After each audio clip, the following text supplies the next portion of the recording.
Ya, baik pemirsa, terima kasih Anda masih bersama kami. Pertanyaan saya sebelum jeda, apakah kemudian pengayat kepercayaan akan dimasukkan ke dalam RUU Perlindungan Umat Beragama? Pak Sodik. Saya tadi setuju dengan Pak Refli ya, secara konstitusi selesai, betul itu.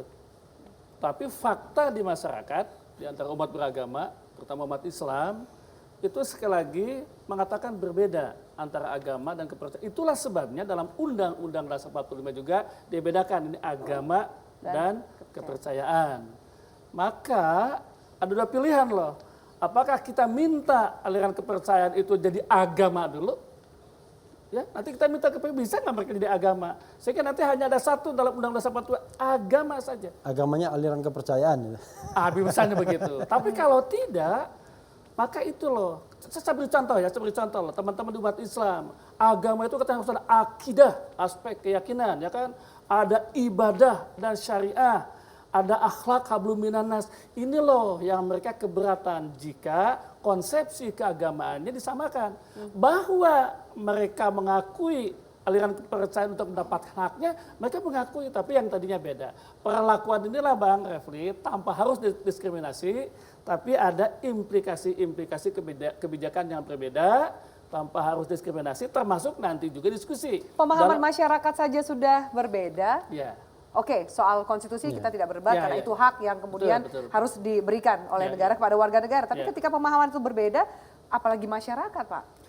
Ya, justru di situ letak persoalannya. Jangan-jangan itu jadi sumbunya gitu. Karena justru disitulah bisa menjadi persoalan sumber konflik. Disitulah juga bisa menjadi persoalan politik.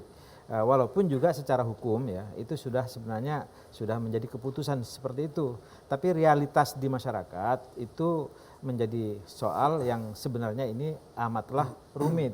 Itulah sebabnya kami akan membicarakan persoalan-persoalan yang terkait dengan pola pelaksanaannya itu seperti apa agar tidak terjadi gesekan di masyarakat.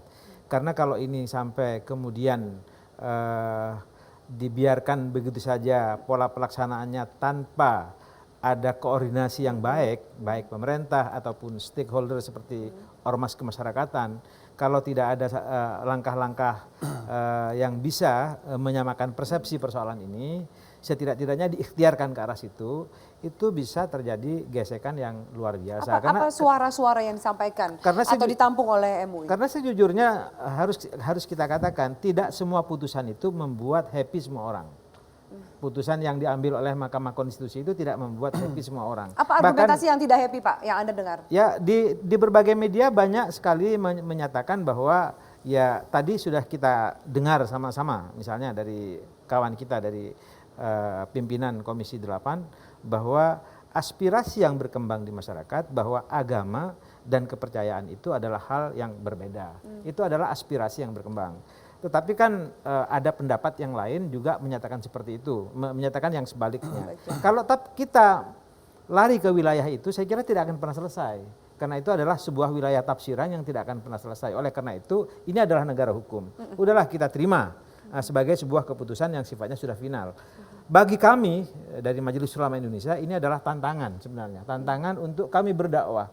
Bagaimana agar dakwah kami itu dalam strategi-strategi untuk melaksanakannya menghadapi kawan-kawan kita dari aliran kepercayaan itu bisa berjalan baik ke depan. Bahkan bisa kami rangkul untuk menjadi bagian dari agama kami. Misalnya seperti itu. Dan inilah sebenarnya satu hal yang sebenarnya lecutan buat kami sebenarnya. Lecutan bahwa ternyata memang ada problem besar. Ada problem yang sebenarnya ada problem besar sebelum atau setelah diketuk palu oleh MK? Ya terutama setelah diketuk oleh palu MK ini kemudian akan ada masalah kan, karena tadi seperti katakan aspek pendidikannya bagaimana nanti, aspek di dalam KTP seperti apa, dalam keseharian bagaimana, itu akan rumit. Itulah sebenarnya maka kami sebut ini tantangan buat kami dari Majelis Ulama Indonesia untuk bagaimana bisa melaksanakan semuanya ini dalam konteks dakwah kami ke depan supaya lebih baik. Oke. Iya. Ini adalah tantangan bagi negara Pancasila dan konstitusi kita, ya. Jangankan sudah ada putusan MK, sebelum putusan MK pun potensi konflik itu selalu ada. Termasuk konflik dalam satu frame yang sama. Misalnya kita menuliskan agama tertentu. kita tahu bahwa di antara kelompok agama itu sendiri terjadi perselisihan juga, bahkan tidak tanggung-tanggung, kadang-kadang sampai konflik yang berdarah. Ya. Nah, ada dua hal yang ingin saya garis bawahi. Ya. Pertama adalah komitmen kita untuk berkonstitusi itu harus kuat. Oke.